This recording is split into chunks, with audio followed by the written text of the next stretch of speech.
जय श्री कृष्णा दोस्तों। आज मैं गीता के 11वें अध्याय से विराट रूप आपके सामने प्रस्तुत करने जा रही हूँ, तो आप इसे ध्यानपूर्वक सुने।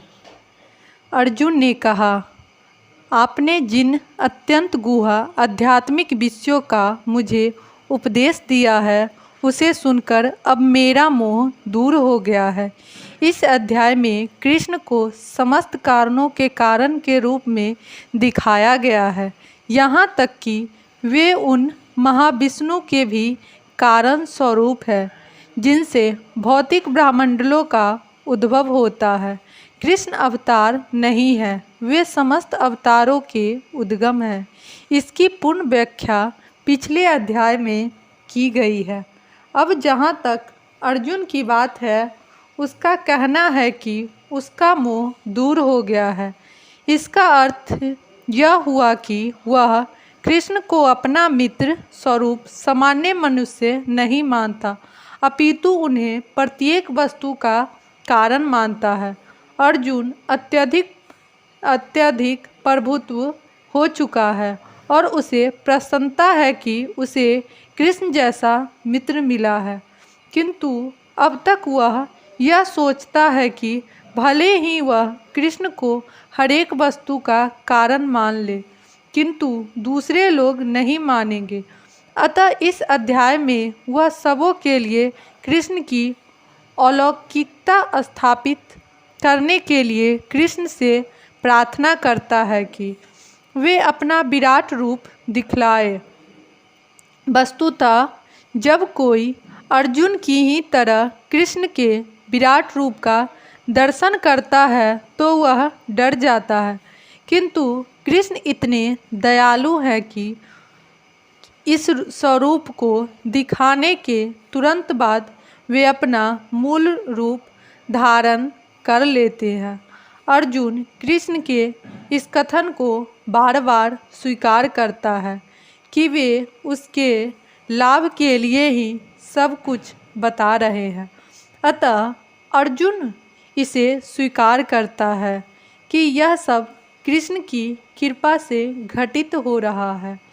अब उसे पूरा विश्वास हो चुका है कि कृष्ण समस्त कारणों के कारण है और परमात्मा के रूप में प्रत्येक जीव के हृदय में विद्यमान है।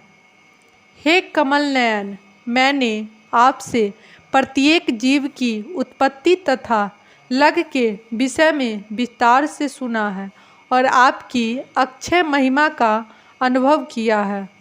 अर्जुन यहाँ पर प्रसन्नता के मारे कृष्ण को कमल नयन, कृष्ण के नेत्र कमल के फूल की पंखुड़ियों जैसे दिखते हैं कहकर संबोधित करता है, क्योंकि उन्होंने किसी पिछले अध्याय में उसे विश्वास दिलाया है अकृत्यंश से जगत पर भले प्रस्त्यात से मैं इस संपूर्ण भौतिक जगत की उत्पत्ति तथा प्रलय का कारण हूँ।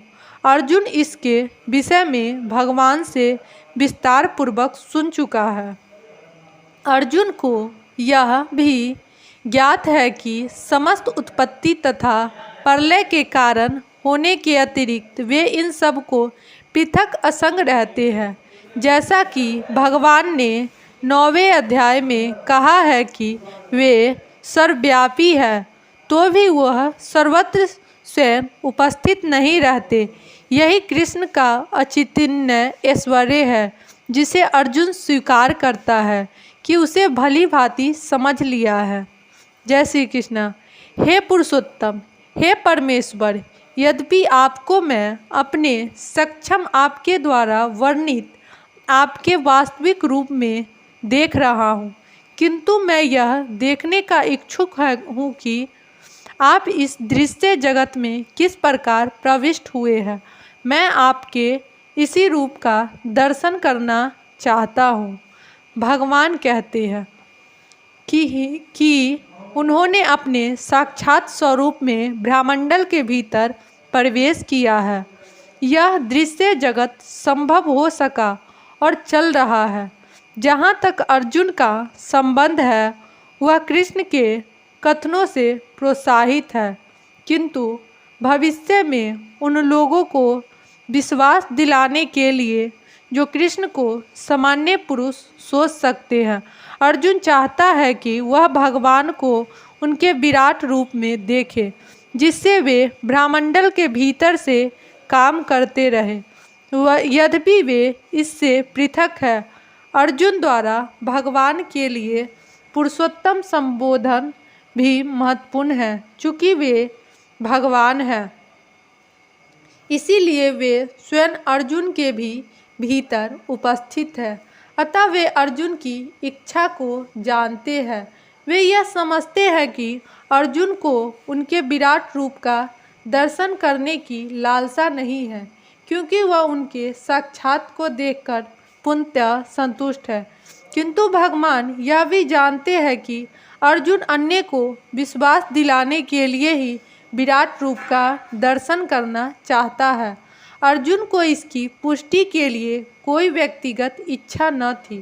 कृष्ण यह भी जानते हैं कि अर्जुन विराट रूप का दर्शन एक आदर्श स्थापित करने के लिए करना चाहता है, क्योंकि भविष्य में ऐसे अनेक धूर्त होंगे जो अपने आप को ईश्वर का अवतार बताएंगे।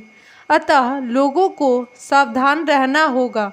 जो कोई अपने को कृष्ण कहेगा, उसे अपने दावे की पुष्टि के लिए विराट रूप दिखाने के लिए शत्रुबद्ध रहना होगा। जय श्री कृष्ण। हे प्रभु, हे योगेश्वर, यदि आप सोचते हैं कि मैं आपसे विश्व रूप को देखने में समर्थ हो सकता हूँ, तो कृपा करके मुझे अपना असीम विश्व रूप दिखलाएं। ऐसा कहा जाता है कि भौतिक इंद्रियों द्वारा न तो परमेश्वर कृष्ण को कोई देख सकता है, न सुन सकता है और न अनुभव कर सकता है। किंतु यदि कोई प्रारंभ से भगवान की दिव्य प्रेमा भक्ति में लगा रहे, तो वह भगवान का साक्षात्कार करने में समर्थ हो सकता है। प्रत्येक जीव आध्यात्मिक स्फूली मात्र है, अतः परमेश्वर को जान पाना या देख पाना संभव नहीं है। भक्त रूप में अर्जुन को अपनी चिंतन शक्ति पर भरोसा नहीं है। वह जीवात्मा होने के कारण अपनी सीमाओं और कृष्ण की अकल्पनीय स्थिति को स्वीकार करता है। अर्जुन समझ चुका था कि वह एक क्षुद्र जीव के लिए असीम आनंद को समझ पाना संभव नहीं है। यदि आनंद स्वयं प्रकट हो जाए तो आनंद की कृपा से ही उसके प्रकृति को समझा जा सकता है। यहाँ पर योगेश्वर शब्द भी अत्यंत सार्थक है, क्योंकि भगवान के पास अचिंत्य शक्ति है। यदि वे चाहे तो असीम होकर भी अपने आप को प्रकट कर सकते हैं। अतः अर्जुन कृष्ण के अल्पकरणीय कृपा की याचना करता है।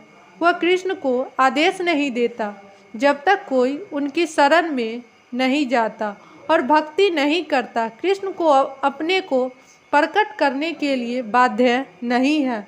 अतः जिन्हें अपनी चिंता शक्ति मनोधर्म का भरोसा है, वे कृष्ण का दर्शन नहीं कर पाते। जय श्री कृष्ण। भगवान ने कहा है, हे अर्जुन, हे पार्थ, अब तुम मेरे ऐश्वर्य को सैकड़ों हजारों प्रकार के दैवी तथा विविध रंगों वाले रूपों को देखो। अर्जुन कृष्ण के विश्व रूप का दार्शनिक अभिलाषी था, जो दिव्य होकर भी दृश्य जगत के लाभप्रद प्रकट होता है। फलता हुआ प्रकृति के अस्थायी काल द्वारा प्रभावित है। जिस प्रकार प्रकृति माया प्रकट अप्रकट है, उसी प्रकार कृष्ण का यह विश्व स्वरूप भी प्रकट तथा अप्रकट होता रहता है। यह कृष्ण के अनंत रूपों की भांति वैकुंठ में नित्य नहीं रहता। जहाँ तक कि भक्ति की बात है, वह विश्व स्वरूप देखने के लिए तनिक भी इच्छुक नहीं रहता। लेकिन चूंकि अर्जुन कृष्ण को इस रूप में देखना चाहता था, अतः वे यह रूप प्रकट करते हैं। सामान्य व्यक्ति इस रूप को नहीं देख सकता। श्री कृष्ण द्वारा शक्ति प्रदान किए जाने पर ही इसके दर्शन को हो सकते हैं। जय श्री कृष्णा दोस्तों, आज मैं 11वें अध्याय को यहीं पे समाप्त कर रही हूँ। कल मैं इससे आगे बताऊँगी आपको।